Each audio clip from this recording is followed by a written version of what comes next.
Good morning and welcome to a Motown Monday on the Earl Ingram Show. As always, you can join us at 855-752-4842. That's 855-752-4842.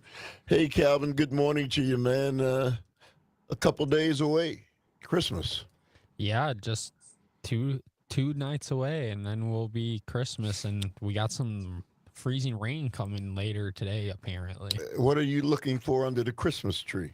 Oh, nothing particular. Just spending some time with my family. Hey, man, we're going to talk about that later on in the show and what it really means, right? It's hard to, I was out yesterday with my wife and, you know, moving around, and there's, a lot of people moving around, and, well, we get into all that later. I want to welcome my guest, Mr. Doug Cornfield. He's an author, speaker, and former college athlete. He is the director of Disability Dream and do D3-day sports camps created with Dave Clark. In college, he was a top contender in track and field and a scholarship athlete at the University of Georgia. His professional experience includes time spent in both the family entertainment industry and as senior financial advisor for Merrill Lynch. What a diverse history. I don't know if we can have you on. Good morning to you, Doug. How you doing, man? Well, I've made some serious pivots in my lifetime. There's no doubt. Hey, the adult entertainment industry in Not Merrill Lynch. not adult entertainment, children's entertainment, Oh, family children's entertainment. There you go. entertainment. Okay. Don't put. There we go, man. Hey, can we? Is there a mute button or something? Don't get me there. I do have 7 children, but I stand corrected. Good morning to you, sir. How are you? let's see where your mind went to that adult Hey, entertainment. hey, No, man. this was a Hey. strictly family entertainment Yeah, man, background. I don't know how that Freudian slip That's funny. entered into my mind. But good morning to you. How are you? Good morning. It's cold, but it's a good morning. We're still awake and still breathing and still at it. Man, you're talking about it's cold, man. You're in New York, man. You got to be used to that. They play Yeah, well, football. I was down south for 16 years, and I got used to that. They played So, football yesterday, for heaven's sakes, in New York. they sure did, and it was cold for those guys, but it's just like I've had my fill with snow and cold, and if I never saw it again, I would be okay. Well, so listen, that's another story. I feel kind of we're in kinship with that, buddy. Yep, yep. Well, you're in 70 Milwaukee, so years, 70 years of being in cold weather for me Yep. is, I'm kind of at that point as well. But anyway, I think, it's really important that we talk a little bit about, a subject, man, that is near and dear to my heart. People know that my wife and I took in a disabled child 21 years ago. And my heart is always with, disabled people, and they're special, very, very special people. And we have a society that at times recognizes it, but then there's another whole segment of society that does not. But let's talk a little bit about the program and what it is. Yeah, so the program is a sports camp that we put together with professional teams. And we do that where the kids and the young adults and the whole family members come to these sports camps. We partner with teams like in the Twins organization, we've been with the Phillies organization, the Mets organization, the Yankees organizations, and several others, Colorado Rockies. And the children and young adults, what they do is they get a time on the field like a professional baseball practice or a professional hockey practice, because we've kind of done both. We've done hockey and baseball. And it's all soft equipment though, so it's a lot of activity. Things are flying everywhere, pucks are going everywhere, balls are going everywhere. And we bring them on the field not to just dream about, playing a sport, but in many times giving them a first opportunity for it. And probably kind of what really makes our camp a little bit special is there's not a lot of standing around. We don't try to play a baseball game or a hockey game. We set it up like a practice where there's all sorts of activity. But I get to bring two men, one that I met 25 years ago almost, named Dave Clark. Dave is a polio survivor. And it's one of the most fascinating stories most people have never heard about. And actually, I usually have to dumb his story down to make it believable. But he's only 5'2" and walked on crutches his whole life after polio at 10 months, almost took his life. And if you just kind of fast forward to a story I can't tell in the timeline that we have, Dave is the only professional baseball player to ever pitch from those same crutches. He had a 10-year career in the minor leagues in our country. He went on to play in the Swedish major leagues. People don't even know there was baseball over in Sweden, but he played at a very high level in Sweden, pitching a knuckleball. For those that are baseball fans, he was a knuckleball pitcher. Phil Necro. Yep, Phil Necro and Willie Wood. Wilbur Wood, and all right. all the greats. A lot of people wouldn't even know those names anymore. Yeah.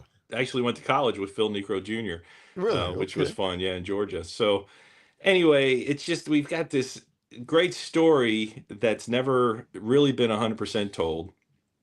And I get to meet this person. First, I met him in an article. And the reason I was probably drawn to it more than most is I was an athlete. I didn't understand his story. But I have a son that was born with neither arm developed, who's now 26 years old. And I wanted to meet Dave, and I got to meet him, and didn't know that, a few years later, 10 years later, I was going to be traveling all over the country with him. But he had become a friend, became a client. I pushed him to write a book about his life story. We have some great stories about that. And then when I finally left the financial world of Merrill Lynch, not the adult entertainment world, by the way, and so I left the Merrill Lynch world, I wound up partnering with Dave. And one of the main things that he wanted to do with us is not really as a business, although it is that, because you got to do it as a business to get the funds raised and all those kind of things. He wanted to make sure we did the money that we raised, whether in speaking events or however we raised money. He wanted to make sure we were always doing sports camps for kids with limitations and challenges, as he had been doing all the way in the 70s. And it became a hit. Doug, I would say that what happens so often for people who are not connected with people who have special needs is they believe and they think, mistakenly, they don't know because they maybe have never had interaction, that people who have special needs somehow aren't like the rest of us and don't have the same thoughts, the same desires, the same mindsets. Yeah. And because they have broken bodies, it doesn't mean they're not like the rest of us. Correct. And sometimes, people out of their caring at times may talk with people who have disabilities as if they're different. And they really don't want that. They want to be treated the same, right? Right. And even today, I'll give you a little example. Dave and I will be having breakfast together, and the waitress will ask me what he wants for dinner or for breakfast. I mean, this guy's been to college. He's been at his, and he'll look at, it's like, what do you mean? He can answer, he knows what he wants. But it's like they take this perception that somebody with a disability isn't able. And no, they do have a disability and they have a challenge. But one of the beauties of Dave's story is that he broke so many stigmatisms about people with disabilities, and he did it in a time when it was not popular. He actually, I know he's got a very strong tie to the Negro Leagues as well, which is very interesting. Even though he is a white player, he got scorned much like in a minor league way, like Jackie Robinson did. Teammates didn't want to play with him. Coaches didn't want to coach him.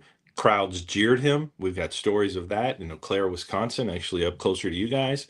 And so people literally did not want to even participate with him because he was a man that was capable of playing at their level, but on crutches and with braces, with a brace at that point. Yesterday, Doug, I was, if you're just joining us, my guest is Mr. Doug Cornfield. He's with Disability Dreams and Do. And I was in the grocery store last evening, and I was looking over, couldn't help but see this woman who was kind of handling these groceries and things herself, and she kind of had like a scooter, and I didn't know it at first. I saw her doing these things, and she'd sit down and she'd stand, and it took a while for me to realize she had one leg. Mm-hmm. She didn't have a prosthesis. Mm-hmm. She was just on one leg.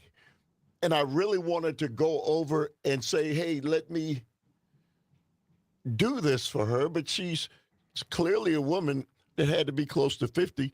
She's been through this for a while and she was handling it. So, sometimes we just have to, when we don't know, sometimes it's better, that, we kind of step back, right? Well, what I say in those situations, and everybody's different, but don't just assume they want or need your help, because sometimes they have their own rhythm. And Right, being with Dave, and now that he has post polio and he's mostly in a scooter, even though he had this amazing career of right, playing baseball, he's older now. It's harder for him to get around. There's times I've learned when he needs help. However, sometimes helping him is not helping him because he has his own way of doing things. right. And so you have to be very careful and cognitive. I mean, that's a whole nother issue with, that we could talk about for forever with people with disabilities, but just simply ask them first. Even if it's to open up a door or to push them up a hill if they're in a wheelchair, all those kind of things. They know they're going left. You might not know they're going left. And they have their own style of getting into a car. You could push them in a wheelchair, and it's exactly not what they need. You tip them over because you don't know how, and what to do with this particular situation. Hey, Doug, can you hang around? I can. I'm All hanging. right. I'm hanging. Okay, my guest is Mr. Doug Cornfield. He's with Disability Dream and Do. We're going to talk more about what Disability Dream and Do really is and the impact that it has on disabled people, and you can play a part in that. 855-752-4842. It's a Motown Monday on the Earl Ingram Show.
That's I don't see any definition.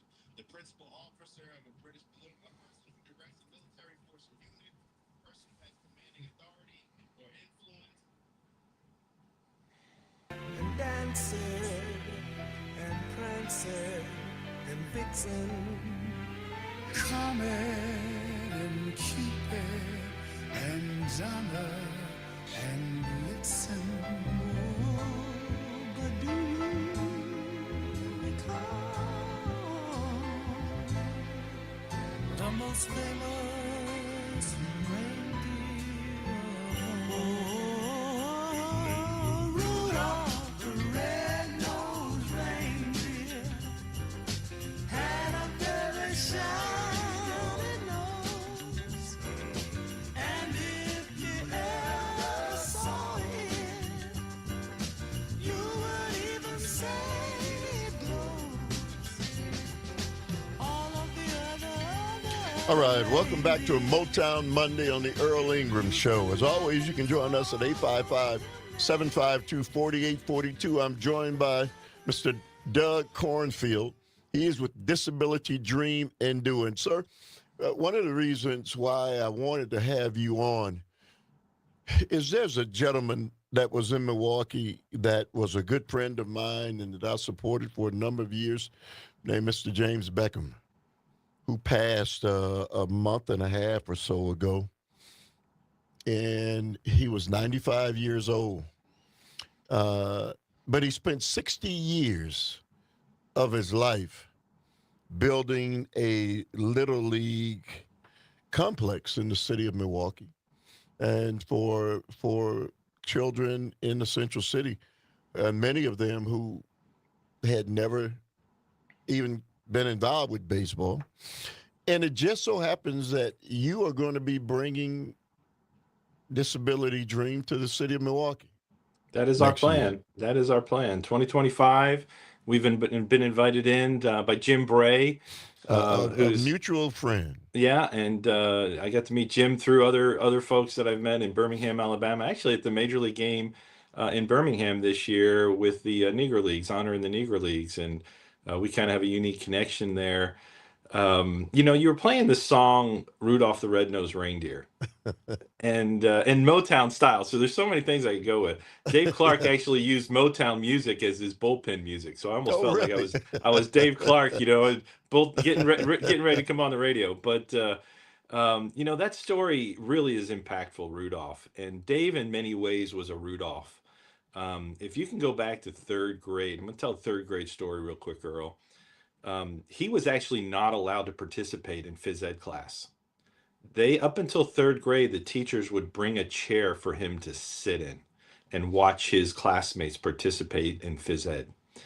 And one day a new teacher came in, brand new teacher, fresh out of the military, actually. And he, a lot of these military guys got jobs. They didn't have to go to college or whatever, but they had their military experience back then. And now he's a phys ed teacher. He's one of those guys who would scare you to death, big booming voice, Right. kind of thing. And, crew cut, back then Right. or whatever. And he's new, he's in the gymnasium and he's telling all the kids what to do and claps his hands, tells everybody to get in line for the activity. And Dave starts wandering off, crutches in tow and looking for his chair. And there was no chair. And he obviously is thinking, must have forgot. And all of a sudden he gets yelled at as he's walking off to the sidelines away from the rest of the class. Where do you think you're going? This Yeah. big booming voice, scared the heck out of him. And Dave turns around and the new phys ed teacher is saying, no, come here, son. And basically Dave goes over to him and it's a life changer. He says, you know what, son, in my class, you're going to try everything. You might not be able to do everything, but you're going to try everything. And that day it was the rope climb. Now, guys like you and me, we remember the rope climb. And it went all the way top of the ceiling with the mat this thin, an I inch wasn't thick. very good at it. And so most people weren't. So Dave got in line because this new teacher told him he had to try everything. And he was a little nervous. And he's looking way up in the sky, up in the ceiling, which felt like 2 miles away. Yeah. And he's like thinking, there's no way he's getting up to that top, just like most of us felt. And so he grabs a hold of the rope because he's supposed to try. His crutches drop. And on up the rope, he starts going one little fist over at a time. And he got about 3/4 of the way up that rope and higher than any other kid in the class. And at this point, he was gassed. He was just completely out of it. And something kind of just triggered in, almost like an angel and the devil on one side. You can't do it. And the angel Yeah. the other side says, no, you better go do it. And he listened to the one angel telling him to do it. And he was the only kid to make it to the top that day. And he had a problem now because he had to come down, and Right. he had to literally fly down on his hands. He burned the heck out of his hands. And so we named our company Best Burn Enterprise because he said that was the best burn he ever got. And now all of a sudden the kids looked at him differently because he was able to do something that none of them could. And because he was given that chance by this gym teacher, actually a war hero, he had all decorations, all that kind of stuff that we found out later in a very emotional reunion that I set up at the War Memorial in Washington, D.C. Coach Schnetzler is his name, Bill Schnetzler, still living with us today. He's in his mid 90s. Wow. And that guy changed Dave's life because now he was allowed to participate and the kids looked at him differently. And to tie it in, what we do at our sports camps is because of that, Dave went on to have this incredible baseball career that most people have never heard about it. And, just look at crutches and polio and baseball and Dave Clark and put all those things together. You can find some stuff. And, and here we allow these children and young adults to have the same opportunity. And oftentimes what we get from a parent is, I didn't know my child could do this. And we allow them to explore their potential. And that's really in a nutshell what we're doing for so many, getting them on the field, typically at a pro event, sometimes at an off event like a little league. We've done it all. And they get to explore their potential and then learn about stories like Dave Clark. And I have another Dave I haven't even talked about to do this camp. And so we're looking for that support from your community to bring Dave Clark and Dave Stevens to Milwaukee to allow this incredible experience of Disability Dream and Do to Milwaukee. So, Doug, hang on a second because there's so many other things I want to ask you. You got a minute? Yep, I'm here. I'm here for you, man. All right. Doug Cornfield. He's a Disability Dream and Do. 855-752-4842. I got some things that I certainly want to delve deeper into, and you, as a listening audience, what you can do to help participate in this great event.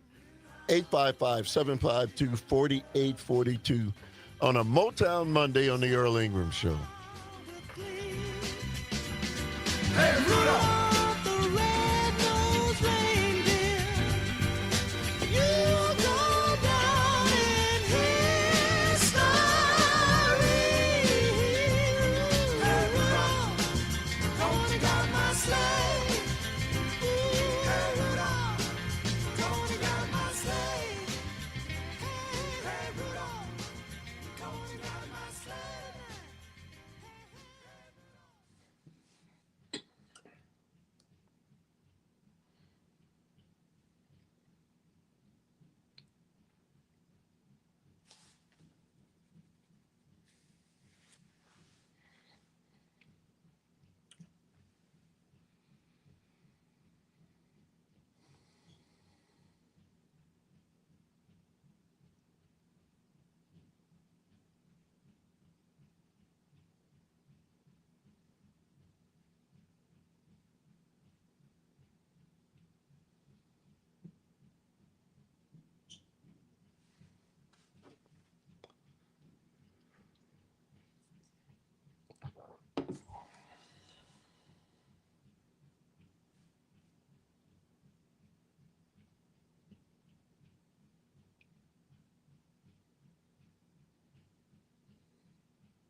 All right, welcome back to a Motown Monday on the Earl Ingram Show. As always, you can join us at 855-752-4842, 855-752-4842.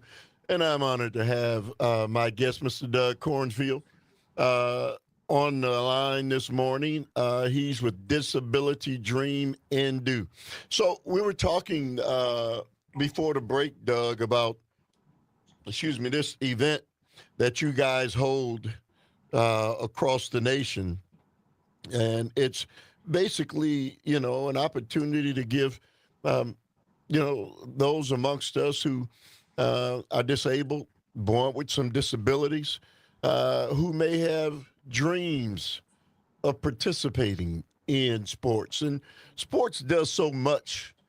At times, I think people misconstrue what it is. A lot of times, well, that's just a bunch of people throwing balls around, and they have no concept at all of the impact of what sports, if taught properly, right? I mean, I ran the largest youth tackle football program in the state of Wisconsin for 20 years for kids, 6 to 14 years of age.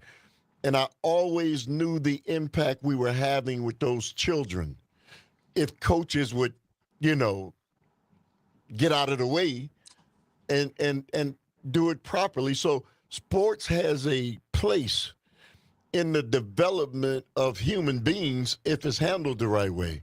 And so when you have disabled children and young people who miss that and can benefit from the same thing, it's great that somebody's come up with this opportunity for them. Am I off base? No, not at all. I mean, not at all. I mean, just the simple things that you would think of throwing a ball or hitting a baseball or whatever, whether you're blind or you don't have arms or hands or whatever your situation is, when you get to do that, and I have so many examples that I can go to, but one is actually an older lady. I say older, probably in her 30s, older than a child. Right. And she was completely blind. She was brought there by her mother, who was also blind. It's just a beautiful series, picture of how these two helped each other get to the field, all those things, signed up. And I have a video of her in one of our, we do a lot of the promo videos after the Right. camps. This was a while ago. And this young lady hit a ball. All right, she can't see it, but she was told to swing. She hits this ball, and she does this fist pump, like just with excitement, because she could just feel the crack of the bat, even though it's all soft equipment. She could feel that, and the excitement in her just for hitting that ball. And then we have another thing that happened a couple years ago. A little boy in a walker, very young, and Dave Stevens, my other Dave, who's born with no legs, is helping him catch a ball for the first time. So you have this older gentleman throwing him a ball 2 feet away, and the little boy catches it for the first time. And it was as if he won the World Series. You see the excitement on our videos. I mean, he is pumping his arms, man. This little boy is excited for catching a ball. And we want that to be the catalyst to say, you know what, I can catch a ball, I can hit a ball, I can run around the bases, even if I don't have legs or whatever the situation is. And we're teaching them to explore their potential and find out, all right, I might have to do it differently, like Dave Clark and Dave Stevens did, my two Daves that participate with this. However, in doing it differently, I still have a place and I can succeed and I can be on this team and I can have an impact. You make me think back, and I think there was a guy who played in the big leagues who had one arm, and he pitched with the one arm. He would take the mitt off, somehow put it on his shoulders, and Well, somehow there was Jim Abbott that was missing. Jim Abbott. Jim Abbott. Jim Abbott. But there's even one back in the 50s, and I don't even know this guy's name. I should know it. That played in the 50s or so after World War and still played. With some limitations. And there's others. There's Curtis Pride, who was deaf. There's a whole slew of folks that have played at these high levels. With Jim Abbott, he was missing his left hand. Right. He was missing from his elbow down. Right. And he pitched a no-hitter in the major leagues. So it's amazing. And he had to do the switch glove which Dave Clark actually did a switch glove before him. That's Dave Clark didn't have the same mobility with his left hand, and so he learned to use pitch, throw his hand in his glove, and get ready to field. A couple things. This is not set yet, date and time, whether or not it's going to happen. Correct. If it does happen, one of the things that I want to do is I'm certainly going to be there, and it's the kind of thing that I love to support. So what is it going to take to make this happen? So either a collection of several sponsors or one big sponsor, really what it gets down to. I'm working on a way to raise money for several camps right now through what's called the Disability Dream and Do, or D3D Hall of Fame. And so people can join the Hall of Fame. It costs them a little bit of money, but it's also good for their business. It's not a donation, it's a contribution, it's a membership. So we're working on that. They can bring Dave Clark and Dave Stevens and I as a speaker. If you're a big corporation, you want to have some incredible people that have incredible stories to come, motivate, teach leadership. I've got the goods for you, but again, that costs some money. But it's also one way that we raise money for the camps.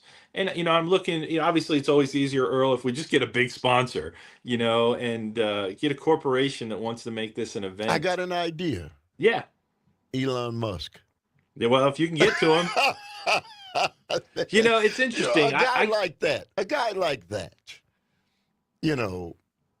worth $400 billion. Yeah. It's a drop in the bucket. It is a drop in the bucket. Make that happen. But they get attacked. They're very hard to get a hold of. I know. So if you have that magic sauce, No, let me know. I don't have that. I absolutely don't. But it's you just think what people with unlimited sums of money. One of the things I'm going to be talking about later on in the show is that $17 trillion is going to be passed down from baby boomers to their children in the next 10 years. Money is out there. There's plenty of money that's there to make things like this happen. Right. And, and it changes lives, right? Right. Forever. Yeah, and we're, I'm pretty much speaking. It's amazing, I've been around the billionaires, and they don't just offer it up. No, they are very walled in. That doesn't mean they're not giving people. They find their thing and all those kind of stuff. I'm more into the realm of looking for folks to contribute in the $1,000 to $15,000 to $30,000 range. Not that I wouldn't take the $250,000 or the $500,000, those kind of things, and we would put it to good use. However, we get 10, 15 people that can bring in $1,000, a couple that bring in 5,000 or whatever. That's what really makes a difference for us. And so that means, just about anybody can contribute $1,000. Is not, and I don't want to. I mean, sometimes there's times when it's hard to give $1. And I'm not talking to that person right now, but I'm talking to the people that are drinking coffee every day at Starbucks, and the people that literally do have the revenue that they can afford a $300 a month kind of contribution or whatever it is to bring this camp in. And I guarantee you they can give us that money, obviously, but they're going to get more out of it. They are going to get more out of it. Yes, they're going to get their logo on a shirt and a you logo guys on a are a sign. nonprofit? So we have a nonprofit edge, but a lot of the money that we actually raise, Earl, is through our profit side, through speaking, selling of products, selling sponsorships. But if somebody just wants to contribute, they can go to our website, d3day.com. There's a button there to find our website, and then we do have grants that we get from Sam's Clubs, and it's a big one for us, and other places as well. So how many different camps do you run per year? So pre-COVID, we were up to almost a dozen. But I was raising money through primarily selling honey and cheese. That was what we did to raise the money. And then we were getting good speaking events during, before COVID, when events were a little more lively and happening. Dave would come and speak for a decent corporate fee, not for $500 or $1,000, because you can't even travel on that. But upwards of $10,000 to $20,000 corporate fees. And but he's worth it. And so it was one of the ways that we were able to fund these camps was through our business activities and not asking for people just to contribute. And that's really more of my goal in this with our Hall of Fame, with other marketing concepts that I've created, is that we actually get people that give to us, contribute to what we're doing, but also get back from it. And it's a pulling each other along concept, as the name of my book, and also the name of um, an award that we give out called the Pulling Each Other Along, which we bring to our events. We have an award given out to people in the community called the Pulling Each Other Along Award. So how many years you guys been doing this? Well, Dave Clark's been doing it since the 70s. I joined him. Wow. I joined him when I left Merrill Lynch. So my first event was 2011, I believe, 2010. He'd already been doing this style of event with the Minnesota Twins organization at their spring training facility in Fort Myers, Florida. And I came down and was more just a part of it. Helped him as much as I could because he's my business partner. And then when we had our business meetings, Dave said, when I'm talking about movie deals and documentaries and books and all this kind of stuff to promote his life story, he goes, Doug, what I really want to do is more sports camps for kids with limitations and challenges. And so I said, all right, I put a business plan together. We originally called it Disability Dream Day, but then we changed that to Disability Dream and Do. And there's, we don't have enough time to talk about how that transition happened. But he has a quote that he says, there's two types of dreamers. There's dreamers that dream, and there's dreamers that dream and do. And obviously he fell into that second category, and that's what we represent at these camps. So the funding kind of comes from different sources. COVID-19, that just, 2020 just really completely knocked us off our tracks. And so you hate to beat the dead horse, but without the funding, these things don't happen. So with people in this audience who might want to make a donation, how would they go about doing that? So a good way to do it would go to our D3 Day website, d3day.com, and set up a Zoom meeting with me. Or if they just want to simply say, hey, I love this, and they want to make a contribution, especially before the end of the year, there is a donation, a 501c3, they'll get their forms and all those kind of things, donation button on there. But if they want to be more involved, they can find me on LinkedIn. I'm the only Doug Cornfield. Or they can just go to our websites and set up a Zoom, a short Zoom meeting with me or a call, and we'll bring them into the fold. Hey, Doug, thank you very much, man. Keep up the good work. I hope that this thing goes through. I'd love to be a part of it and certainly participate in bringing that to Milwaukee. Well, I appreciate you having me on, Earl, and possibly we get Dave Clark and Dave Stevens on this call as well, because it's a whole different angle when you get them on your radio show as well. And I appreciate this opportunity. And we'll certainly do that. Merry Christmas to you and Merry yours. Christmas to you. Take care. Thank you, sir. And you as well. We're going to be talking about just that. What does this time really mean? 855-752-4842. Motown Monday on the Earl Ingram Show. Christmas means to me, my love. Oh, yeah. I feel like running wild. As anxious as a little child. Greet you neath the mistletoe. Kiss you once and then some more. And wish you a Merry Christmas, baby. Oh, in such happiness in the coming year. Oh, baby, let's deck the hearts with holly. Sing sweet silent night. Fill the tree with angel hair and pretty, pretty lights. Go to sleep and wake up just before daylight. And all these things and more, baby. Oh, that's what Christmas means to me.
white winter. Alright,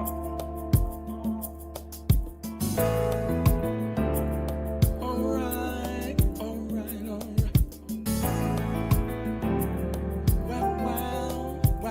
Well.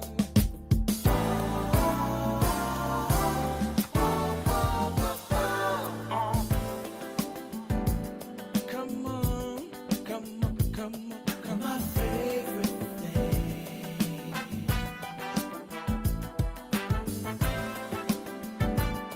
Alright.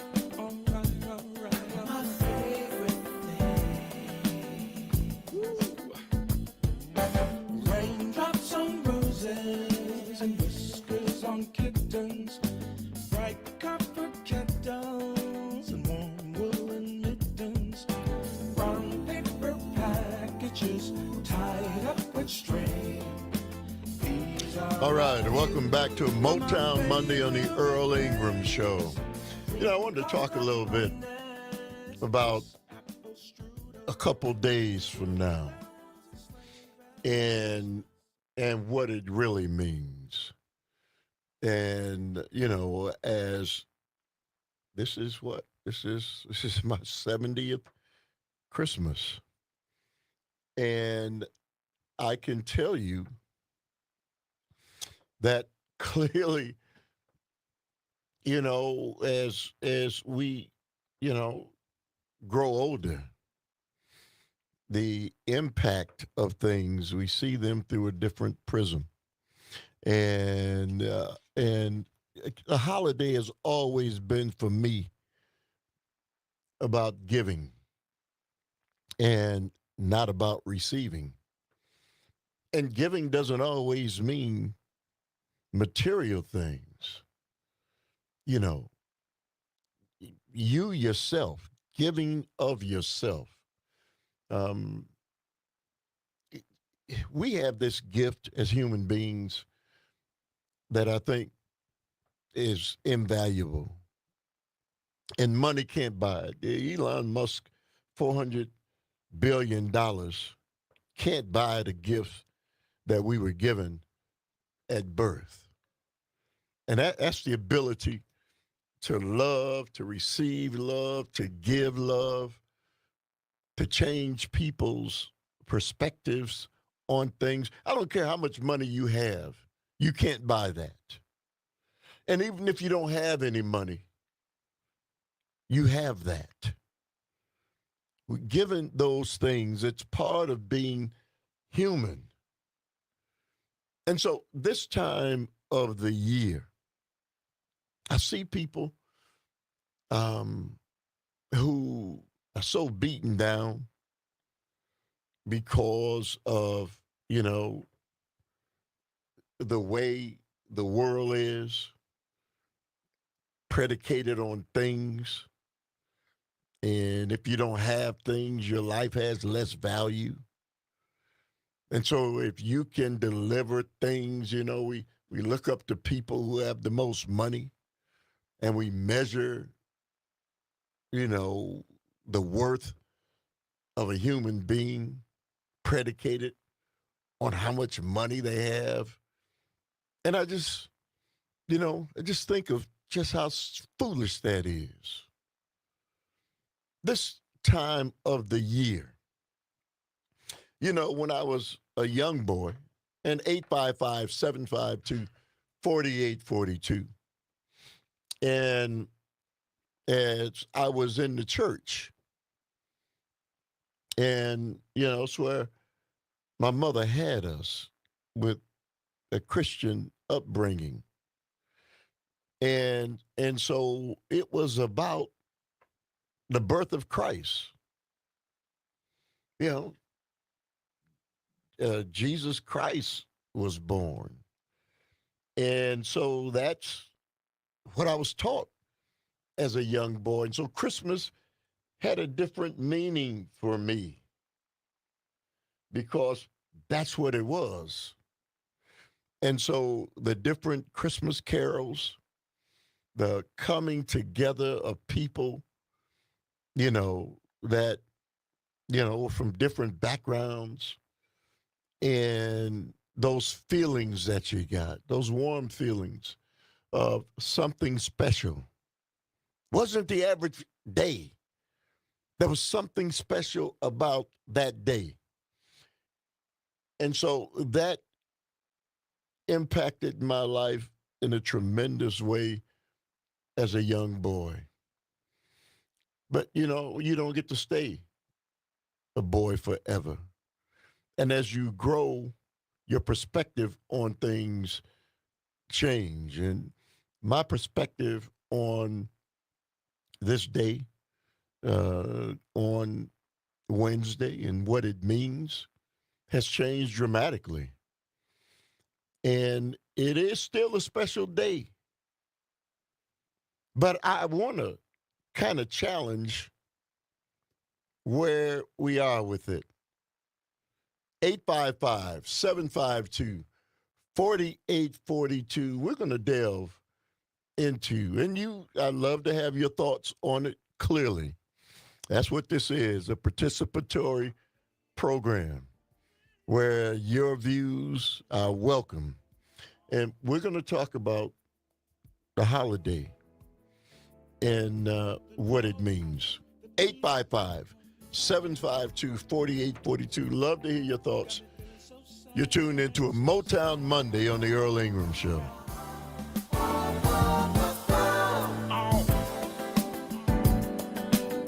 Well, well, well, well. My favorite thing.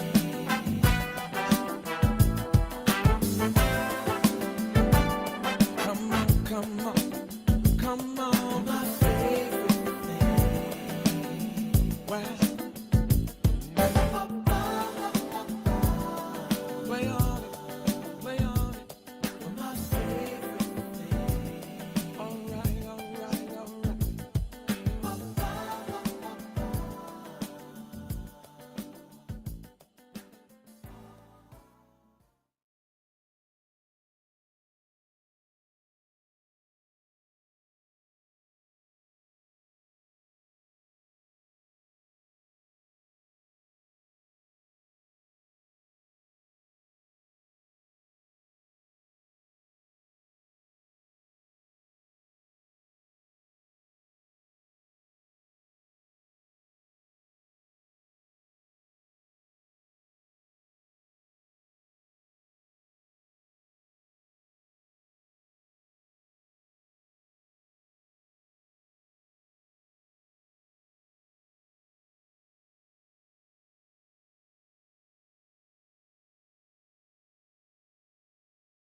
Deck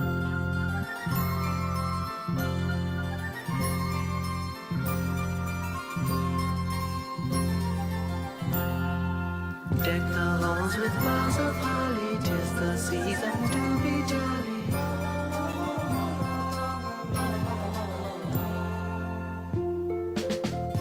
Deck the halls with boughs of holly, fa la la la la la la la la. Oh yeah, I say 'tis the season to be jolly. All right, welcome back to a Motown Monday on the Earl Ingram Show. As always, you can join us at 855-752-4842. And as I said earlier,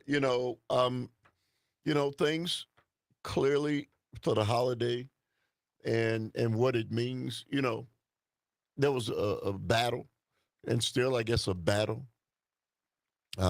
over whether or not people use the verbiage Christmas, or holiday.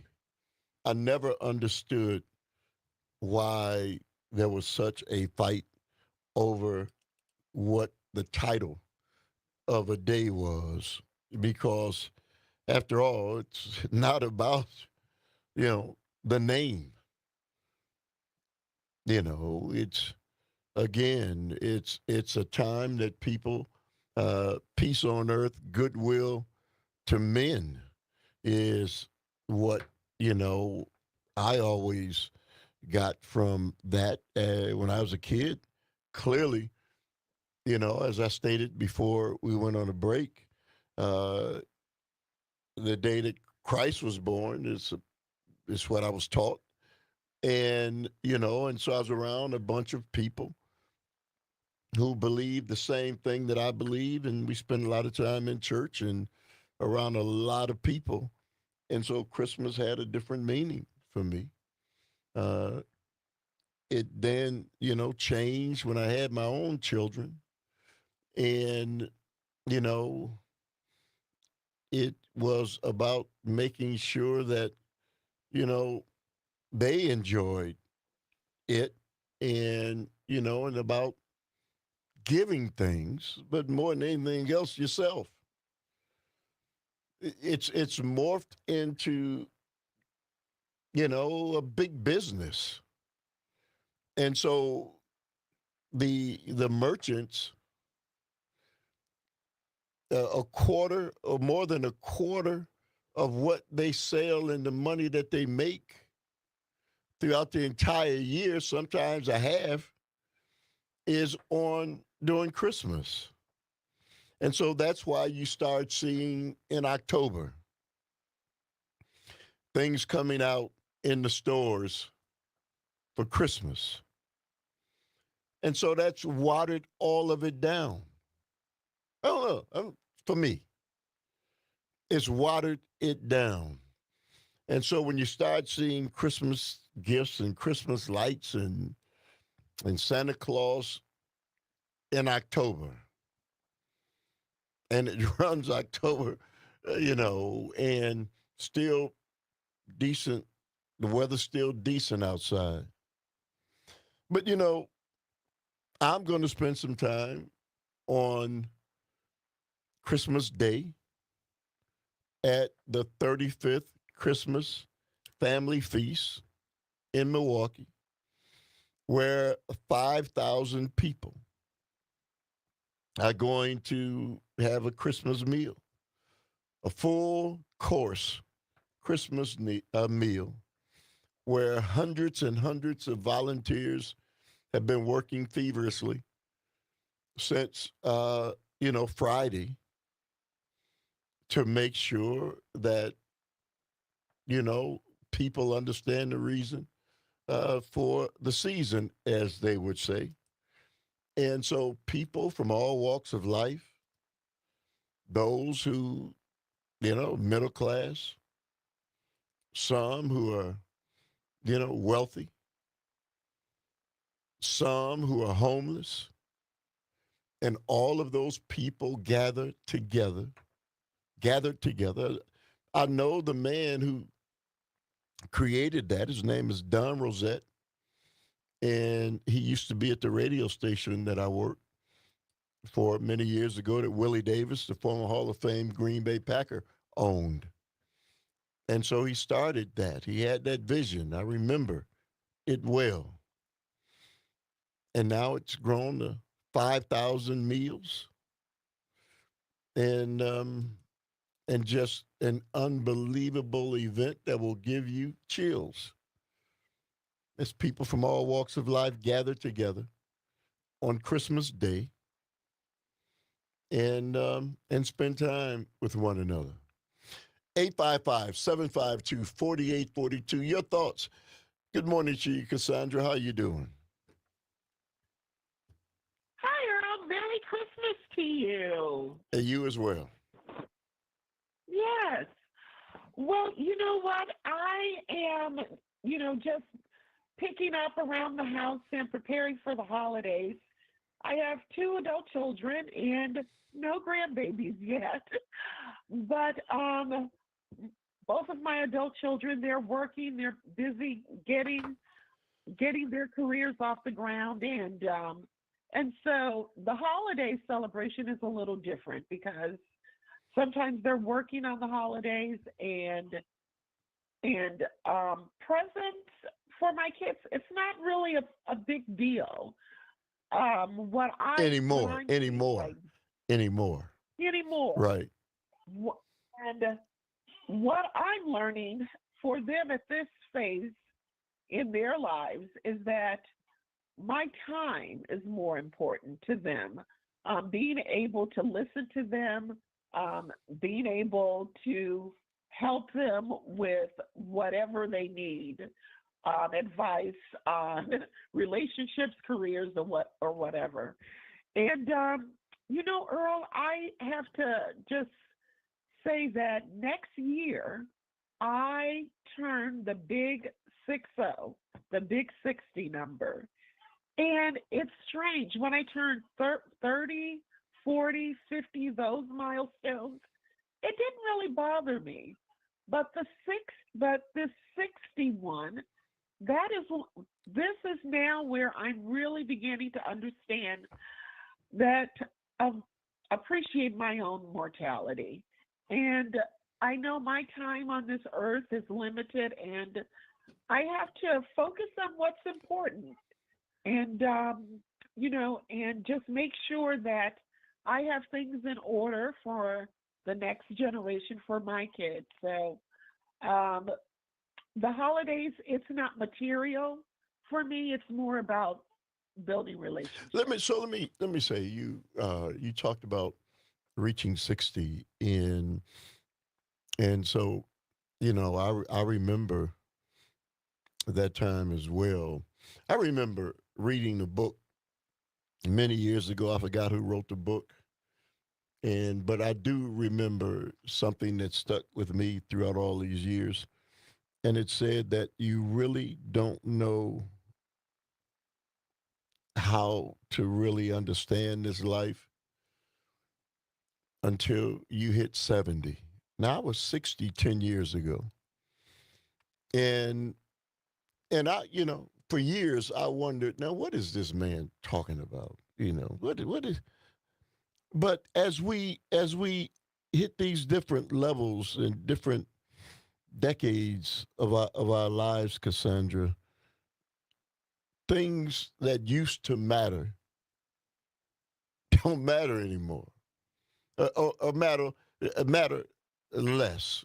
And as you stated, our mortality, is closer, you know, and so you start realizing and being thankful for every day, right? Every day, because there's so many people who didn't get that to even make it to where you are and where I am. And so the value of each day becomes more important. And, this holiday, you know, I'm going to spend the first part of it with, my wife and and my family. But the second half of it, I'm going to be with, you know, 5,000 people, people from all walks of life, and people who are gathered for the same reason, not to have a Christmas meal, because you can just about go anywhere to get a Christmas meal. It's like Thanksgiving. We make sure that people get fed on Thanksgiving, and we make sure that people get fed on Christmas. The rest of the year, you got to fend for yourself. That's the kind of society we live in. But I understand the impact of that, you know, that big 6-0. And I'm sure as we're speaking, there are people who may be in this audience who will say that they remember when they turned 70 and now they're 80 in their lives. You know, it's a different life is forever changing, and we are forever evolving. And if we don't evolve, Cassandra, we stay pat. And if you stay pat in a world that's about evolution and changing, you get lost in it. Yeah, yeah. Well, I didn't mean to bring such a heavy That's subject not a on. heavy subject. It's about what it means, and the holiday means, and it's changed for you, as it'll change again once you have grandchildren. You know, Yeah, I'm looking forward to that. yeah, But I don't pressure my kids because they're not ready. But I am looking forward to holding my first grandbaby. yeah. Well, I'll tell you something. I don't have any grandchildren, and my sons are not married, and they didn't listen to me always, but they listened to me about not having children until they are married. And so, I don't have to have grandchildren right now. There are many others that who need love, and that you can share your love with them. So thank you very much, Cassandra. Merry Christmas to you and your family. 855-752-4842. Going to continue the subject. What does Christmas mean to you? What does this holiday mean? 855-752-4842 on a Motown Monday on the Earl Ingram Show. Now as she near the cradle, not a sound, his dreams disturbing. Hush, hush, see him so gently sleeping. Hush, hush, smiling he sleeps and dreams.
the snowflakes fall against my window pane, and wonder if you are watching snowflakes too.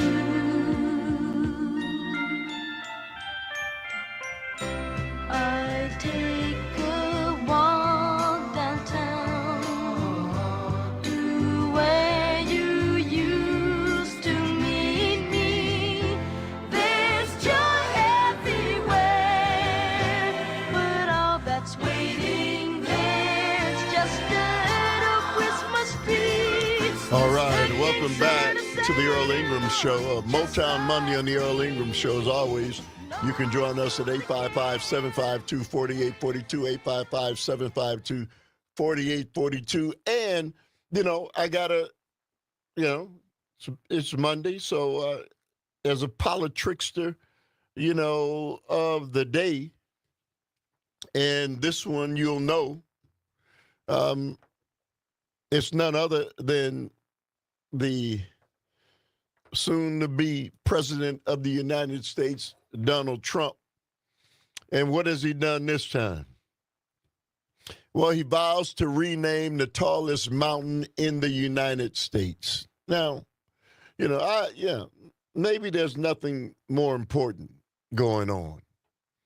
Maybe that's where his attention, span is. But how does that even cross your mind with all of the things that are going on in the world, and you say that one of the things I want to do, once I'm, become president, one of the first things I want to do is change the name of the tallest mountain in the United States. So what am I talking about? President-elect Donald Trump vowed on Sunday, to rename the tallest mountain peak in the United States, the Denali, back to its former name, Mount McKinley.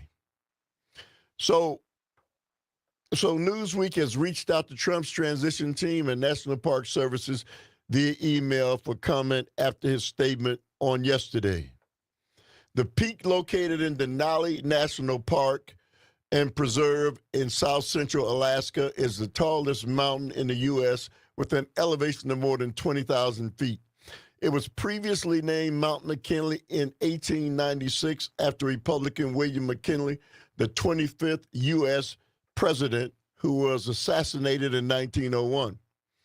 Then President Barack Obama had then changed the name of the peak to Mount Denali during a 2015 trip to Alaska in an effort to recognize Alaska natives and the language they have used for centuries, and the name means the high one. For years, local officials pressed the federal government to adopt Denali since Alaska officially designated it as the mountain peak name in 1975. It was seen as an effort to preserve the native name, which historically had been dismissed or completely ignored by American map makers in the 1900s. So I don't, did Donald Trump, or does he want to change the name because Barack Obama decided to, rename it to the Aboriginal people of Alaska, who looked at it for what it was, Mount Denali, before, we came and took over Alaska and named it Mount McKinley? Is that the reason that Donald Trump wanted to change it, or was the reason that Donald Trump wanted to change it because Barack Obama, then President Barack Obama, decided to change it? If you don't know the reason, I know the reason. It's because anything that former President Barack Obama has done, Donald Trump is going to make every effort to undo. And this, as ridiculous as it sounds, for all the things that are going on, to decide that one of the first things he's going to do is rename Mount McKinley really is pretty sorry testament to what's happening in this cat's head. You know, I don't even know how that can even be one of the millionth most important things that need to be done. But it's right at the top for him. Man, find something more, important to talk about, Donald Trump. There are more than enough things and issues that need to be addressed in today's world. My goodness. But changing the name of back to Mount McKinley, because former President Barack Obama changed it, is not one of them. Trump, can you find something else to play with? Man, this is what we can look forward to for the next 4 years. What was going through his mind, man? All the different things that are happening, and yet on Sunday he makes this statement out of nowhere. Well, we're gonna change the name back to Mount McKinley, and for that, Donald Trump is the politrickster of the day. 855-752-4842. You're tuned into a Motown Monday on the Earl Ingram Show.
Oh, yeah.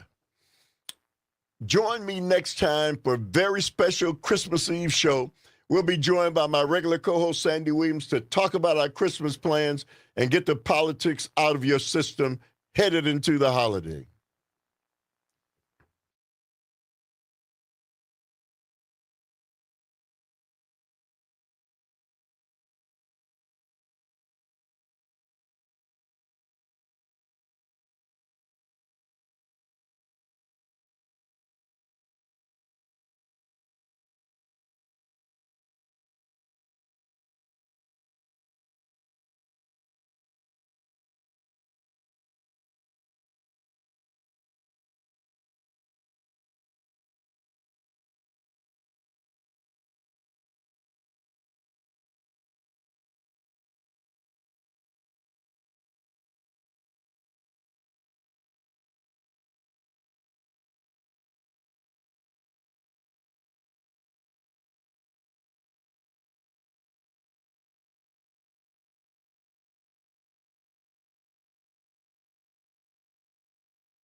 I've waited and waited for someone I never see.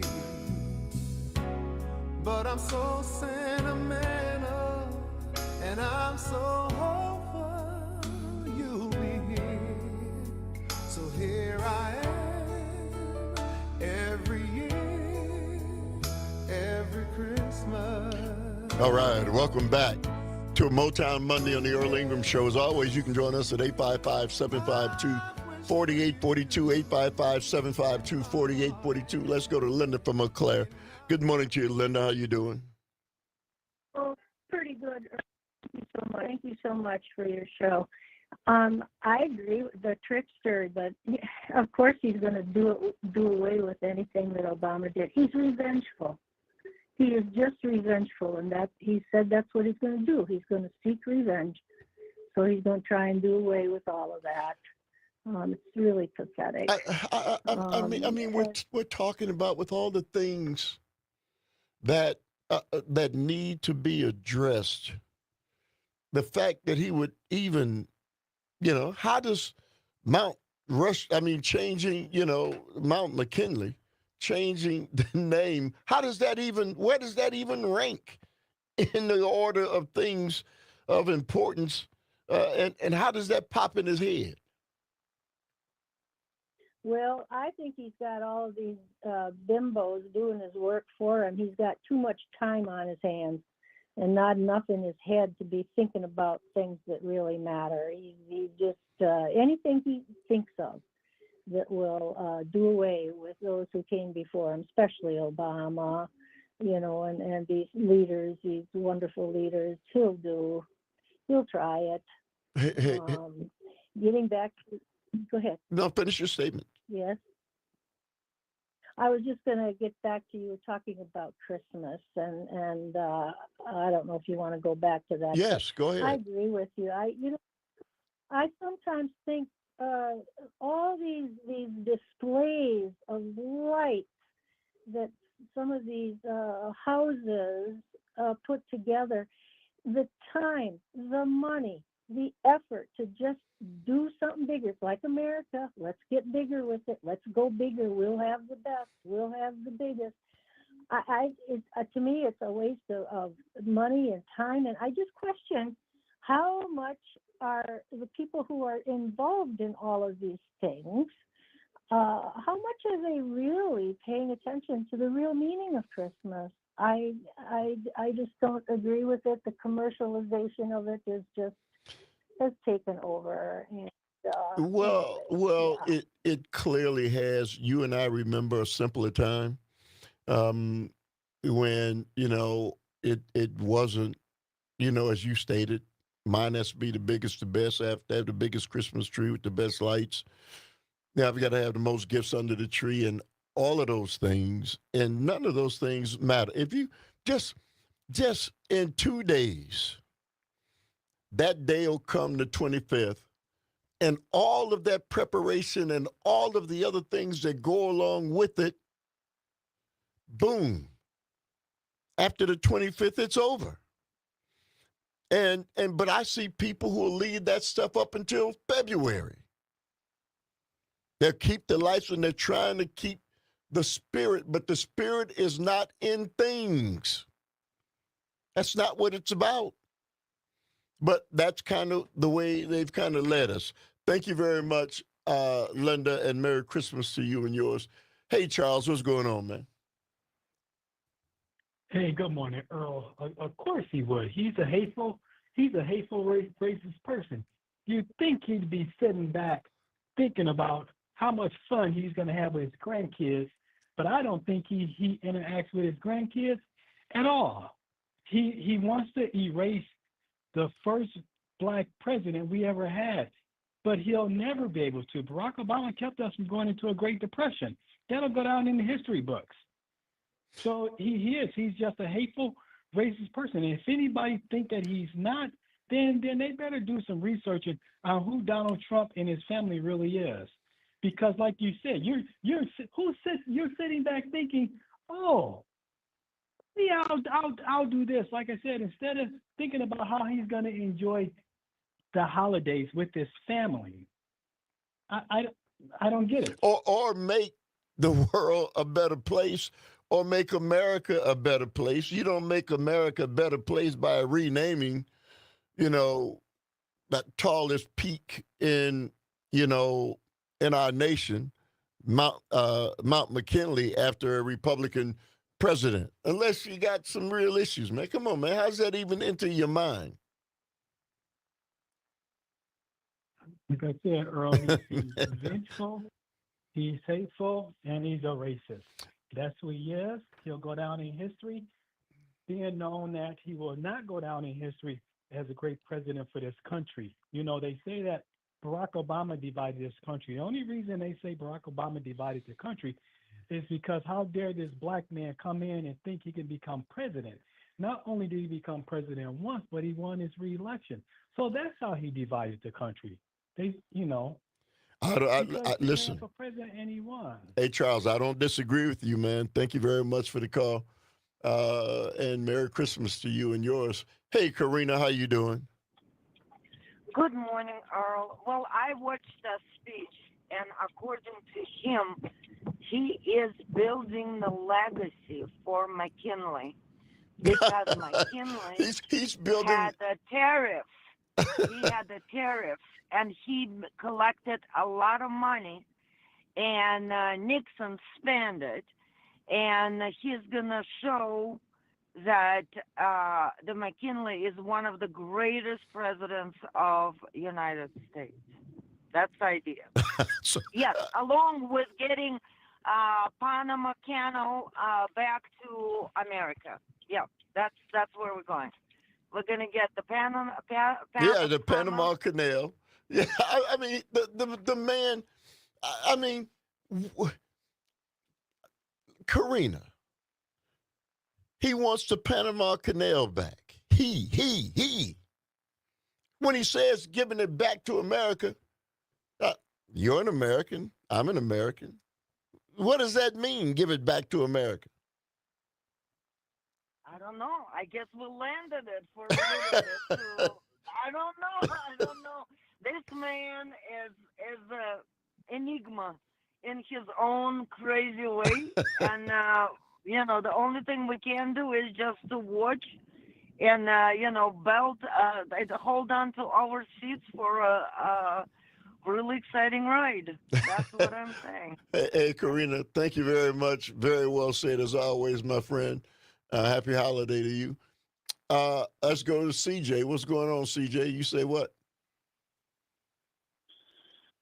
Merry Christmas, Happy Holidays, Happy Hanukkah to you and your family. You as well. Earl.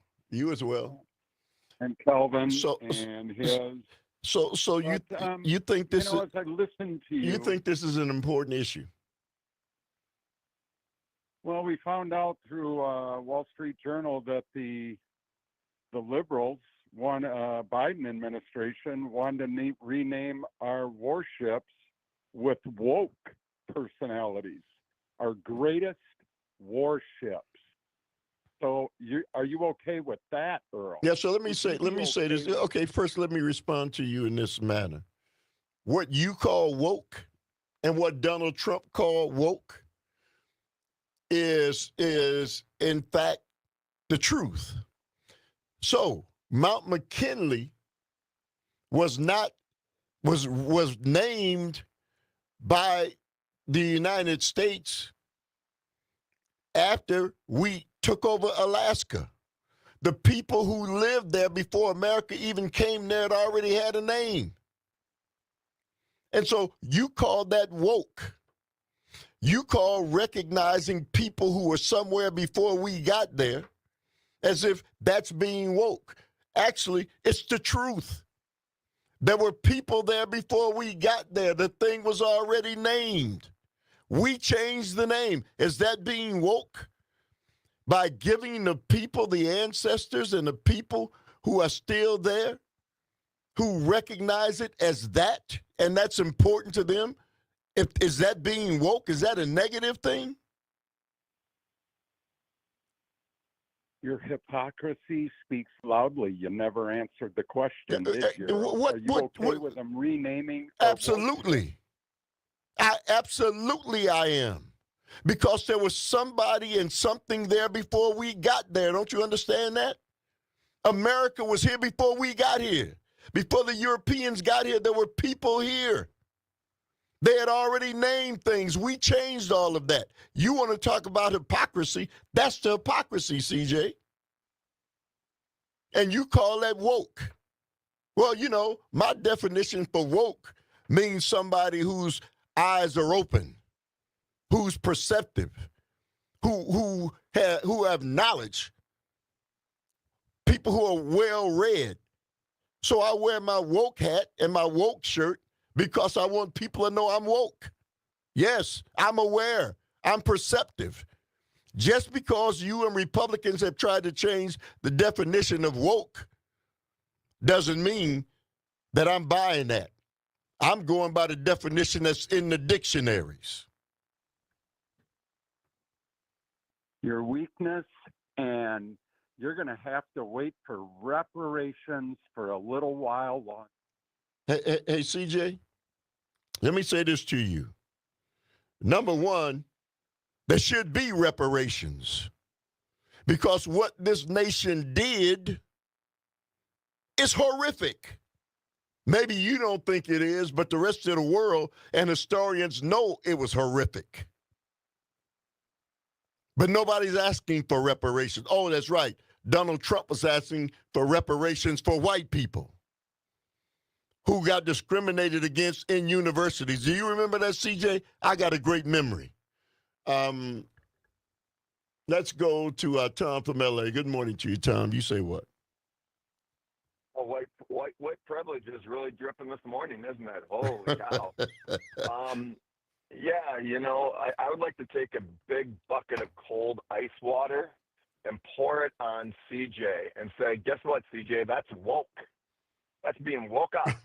Hey, man, woke. Because you're an idiot when they go and try to change the name of inclusivity of all people, which is what Christ would have wanted, by the way, to being woke. Yes. Really, really ridiculous. They change definitions of words. It's disgusting. I do hope that this is the most damage that Donald Trump does, though, as he becomes president, is changing names of things.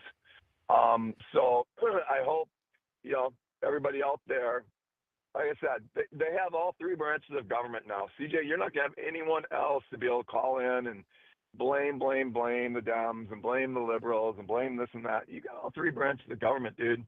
So you go ahead and keep calling in. Hopefully we'll hold your feet to the fire as the unemployment rate goes up and as inflation goes up and eggs go up and gasoline goes up. And then we will see exactly what's going on with your president, with with this president, with that president. I'm so sick of him. Thank you. Hey, Tom, thank you very much. Happy holiday to you, man. 855-752-4842. We're going to continue it on the other side. You're tuned into the Earl Ingram Show. Mere words can't explain the pain and the fear. 'Cause I wonder, yes, I wonder, are you gonna leave me standing here? Today's almost over, but I don't wanna leave. Has my heart made a fool out of me? And my friends gather around me with holiday cheer. Yeah, they say to forget you, to let you go.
Mistletoe, I saw a face that was all aglow. Last year this time, I'm standing all alone.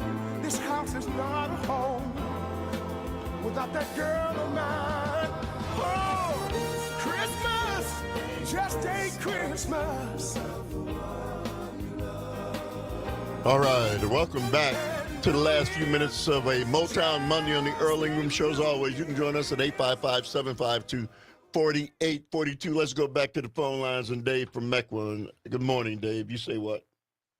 Good morning. Happy holidays to you. Really quickly, if memory serves, Barack Obama actually left the church where Reverend Wright used to be at, and there was a reason for that. And I know why he left. You know why he left? Yeah, and he was off. You know why he left? Yes, because Wright had said horrible things for multiple decades. He's tied with Louis Farrakhan.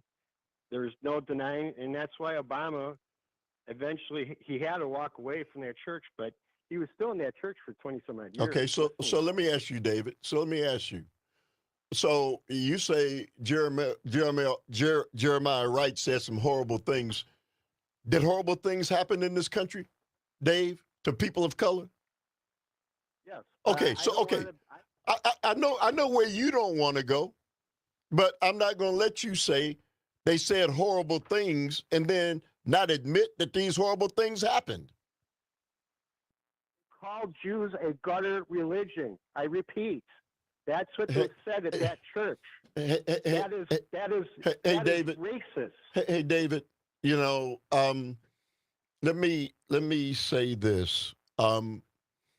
This is a racistic society. I don't agree with any of that. But would you admit this is a racistic society? I would say there are some people, yes, that are racist. Okay. As a society, The no. society. I think as a society, there are more good people than bad people. Yes, I do believe in that. Okay.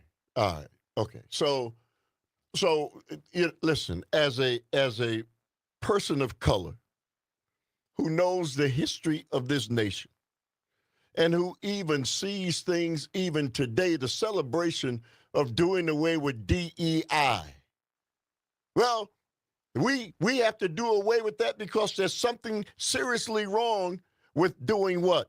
With saying that our nation should represent the breakdown of the people who are here, and saying that, you know, people of color and different people are human beings, they're Americans just the same.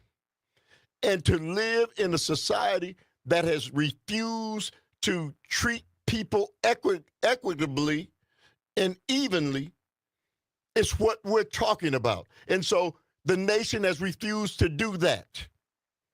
And so DEI and affirmative action came into existence. Our government realized the wrong that it had done, and it tried to make amends. And so now that's all thrown out the window. And so people like me, who make up 12% of the population of the nation, are told that we're not going to do anything to make sure that things are going to be equitable in this country again. How do you think I feel? Well, I know how I feel, and I see what's going on in campuses, and I see the chanting of death to Israel on a regular basis. I see it at UW Milwaukee. Let me finish. No, hey, David, here's the difference. Let me tell you what the difference is. Because whatever it is those people are chanting, those are people from all different racial backgrounds. Okay? And so what has happened to black people in this country was solely because they were black. We don't have to go back to the history of what our nation has been and continues to be, David. You know, apparently you're a little clueless as to where I'm coming from. No, I know where you're coming from. I'm talking about diversity, equity, and inclusion that has been removed. Because what? Because white people are saying it's discriminatory towards us. And so for the people who've been discriminated against for generations, for decades, for centuries, we have to accept that. Why? Because people were trying to do what's right. And it was overturned by a segment of people who felt that they were being discriminated against. So those of you who we know historically have been discriminated against, be damned. Because we feel like we've been discriminated against. Thank you very much for the call. Thank everybody who made the show go. I will see you guys on tomorrow. Up next, Jane McNair, Greg Bott on McNair on Air. See you guys later.